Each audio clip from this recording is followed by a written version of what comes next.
this is Stampy, and welcome to another behind the scenes video. This one is something pretty different from anything that I've done before. What I'm basically showing you is a minigame which I completely finished designing, and then after finishing designing it, I realized that it wasn't very good, and I scrapped it, and this all happened over a year ago, but I thought now might be a good time to show you it, because the minigame basically involves a zombie spawner, and I basically just got one which, when destroying a mountain, was just kind of a few blocks off the ground in my fun land, and I was like, I know I have to use this for a minigame. This was my attempt to do that, and this game ended up not being very good, but I'm going to go and try and design a new game using this mob spawner, so I thought some of you might be interested in what could have happened and what game could have been created. So this was the general concept. So the idea was that, say if the mob spawn is around here somewhere, it would spawn zombies that would then land in the water here.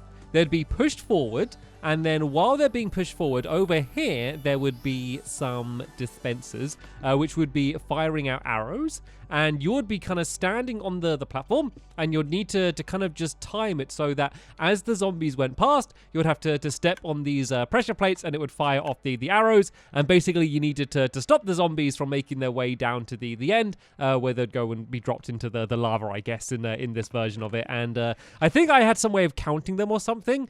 I realized pretty quickly when designing that the zombies kind of went past too fast. So basically the zombies would go across and then you'd shoot them with an arrow, but it would be really hard to kill them or even just kind of slow them down very much with the arrows, because you'd have to hit them with a few arrows to take them out. So I came up with I'm doing all of this from memory. By the way, I haven't like revisited this game since I first designed it all of that time ago, so you're going to have to bear with me a little bit with my memory of this game. So I had the concept of having snow golems that would throw snowballs at the zombies as they came down here, and then that would basically slow them down so that you would have a chance to actually hit them.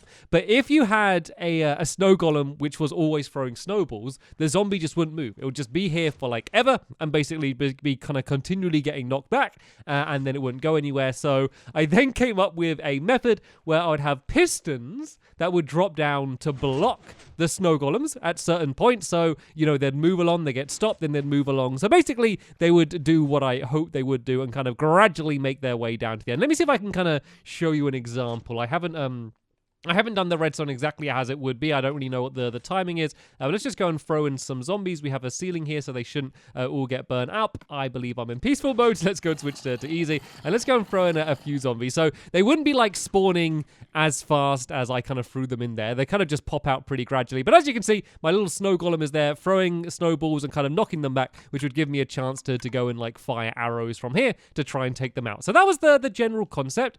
I'm not sure what this redstone here was for. There's like another big second. Oh, is this like dropping them out in groups maybe?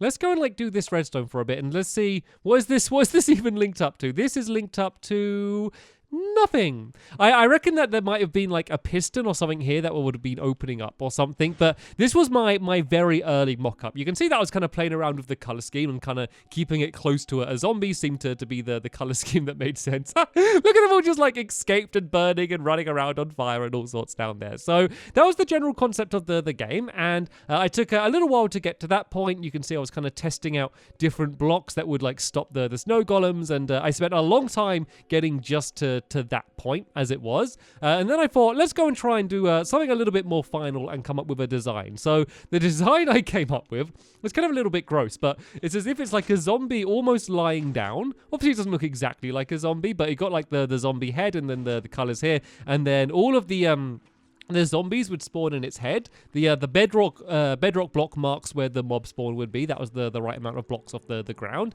And then they'd all spawn and come down here in this way. As you can see, I kind of made the little booths a little bit more elegant. The redstone was all completely on show. I mean, I could have built some massive thing over it covering it up, but I think I thought that I'll just leave the redstone on show. It just didn't matter too much. So, especially when you're down here, you can't even really like see it that much. You can have a little bit. So that was the new design for them. I had targets which kind of marked where the arrows would go to. So you can see that that's pretty roughly where the arrow would hit. Of course, like the arrows don't go into the exact same place every time, so it's hard to be exact. But it kind of gave you a good idea of I want to step on this pressure plate as the zombie goes past here. And as you can see, the dispensers are kind of a little bit more elegantly hidden inside of the block there. The other big change I did is I added this lamp. So when the redstone lamp is on, it would stop any of the zombies from spawning. So, you know, that's kind of what you would have on before the game starts and in between rounds. And then I also created a method, and I can't remember how this works, where I think that when a zombie makes its way down to here, then that basically... Oh, no, I think... Yeah, I think it needs to be a zombie needs to be standing in here. And yeah, that kind of stops all the redstone. For some reason, it fires out arrows as well. I guess, is that to kill the zombie as a... I'm not sure what the arrows here are for. They're obviously here for some reason. I can't remember. But then, of course, if you kill them as they're going down, these hoppers would collect up all of the rotten flesh and put it inside of here, just so the rotten flesh, I guess, wouldn't set off the tripwires.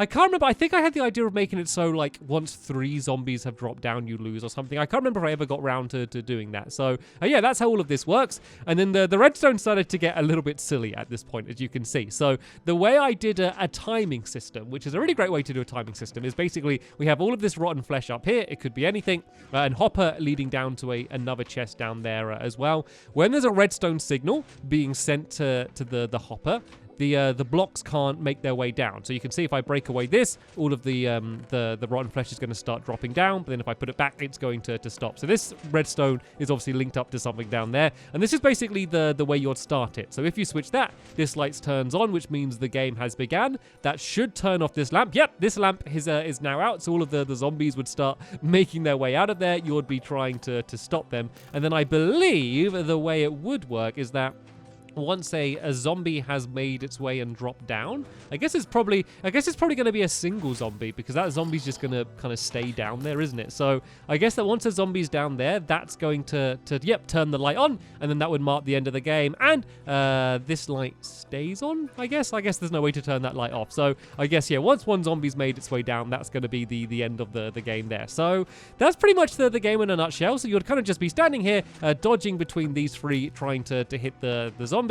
I'll show you a little bit of the redstone, because I remember it getting a little bit silly. And like I spent like 2 days designing this game. Like, this wasn't just like let's build this. I know when I say something like that, you look at it and you go, you spent 2 days building this, look at it. But you can't see all of the designs that I got rid of and how long it took me to make sure I could fit all of this redstone in. So this is obviously what's going from the tripwire hooks. And that's leading... Okay, so this piston would extend and block off this trail of redstone, which is, I guess, what is setting everything else off. So yeah, this redstone is going to be leading from that lever at the top up here. So that basically blocks all of that off. And then this, I guess, this one will be going to that redstone torch, which is stopping the hopper.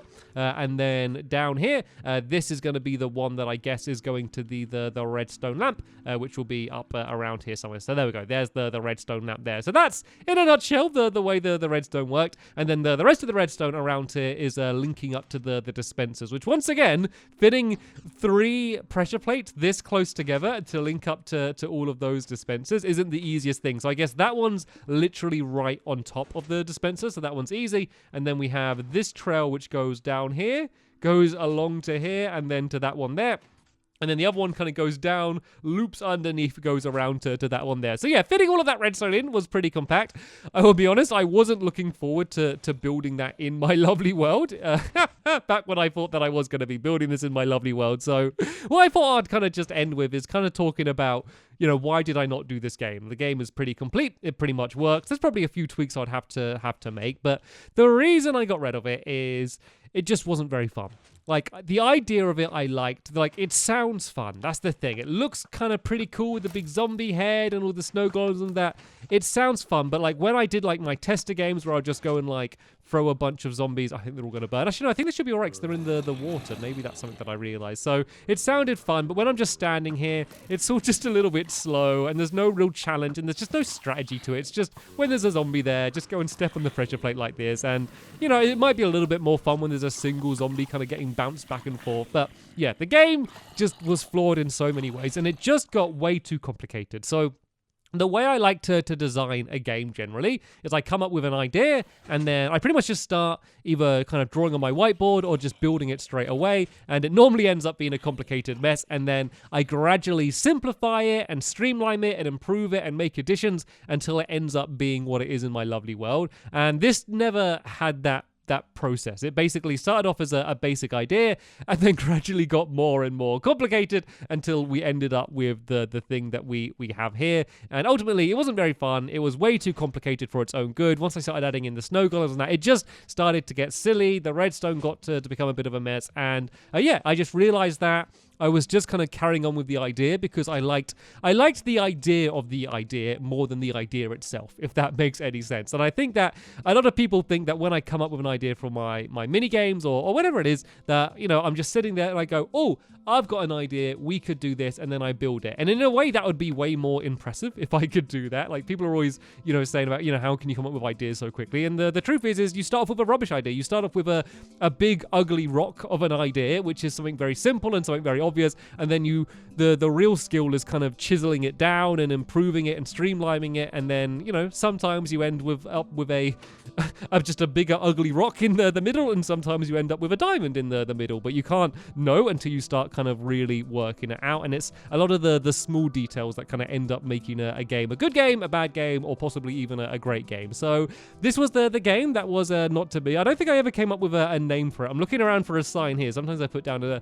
a sign, but I don't think I ever came up with a name. So I'm going to go and now start trying to design a brand new minigame, which has something to do with the zombie spawner. I don't want to do just like a straight up battle arena thing because it's just so obvious and I just don't think it'll be very much fun. So I'm going to have to try and come up with some interesting use for all of the zombies that are going to be coming out. The difficult thing is that zombies kind of pop out quite randomly from it. And so that's kind of one of the more difficult things to design around. So I'll give that a go, and hopefully I'll record a behind the scenes video of that, and then we can see, fingers crossed, a better minigame which kind of came out from the same concept. But hopefully you enjoyed this video. Let me know if you'd like to see anything else like this. I don't have loads of things like this where I kind of finish designing them, but there's a whole bunch of failed ideas that didn't lead to anything that I could possibly show you in more videos like this in the future. But apart from that, that is the end of this video here, so thank you so much for watching, and I will see you all later.